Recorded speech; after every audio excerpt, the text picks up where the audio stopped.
Hello বন্ধুরা, আজকে আমি তোমাদেরকে দেখাবো ওয়াটার কালারকে স্টেপ বাই স্টেপ কিভাবে চাপানো যায়। তবে বন্ধুরা, ভিডিওটিকে স্কিপ না করে অবশ্যই দেখো বন্ধুরা, প্রথমে কিন্তু আমি পেজটিকে হালকা করে ভিজিয়ে নিয়েছি এবং সেই ভিজে থাকা অবস্থাতে একটু গ্যাম্বো হিউ চাপিয়েছি,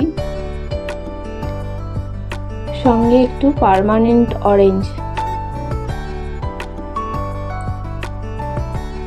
এবং কোনো অংশ লাইট এবং কোনো অংশ ডার্ক, এবং সেই লাইটটাকে ধরার জন্য আমি একটু ডার্ক ব্রাউন শাইনাকে ইউজ করেছি অরেঞ্জের সঙ্গে, যাতে লাইটটাকে যেন ধরা যায়, বোঝা যায়।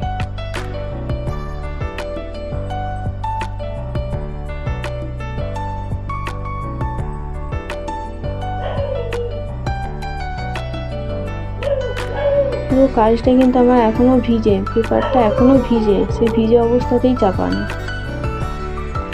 তারপর দ্বিতীয় ক্যাপসিকামটা দেখো, একটু ভিজিয়েছি পেজটা, তারপর অরেঞ্জের সঙ্গে একটু ক্রিমসন লেক,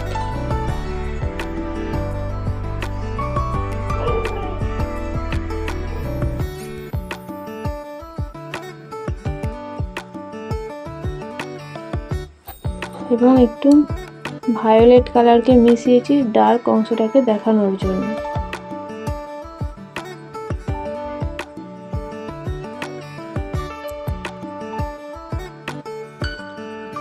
বন্ধুরা, তোমরা চাইলে তোমরাও এই ধরনের কাজ করতে পারো, এবং কাজ করে কেমন লাগলো অবশ্যই একটা লাইক করে দিও এবং কমেন্ট করে জানিও।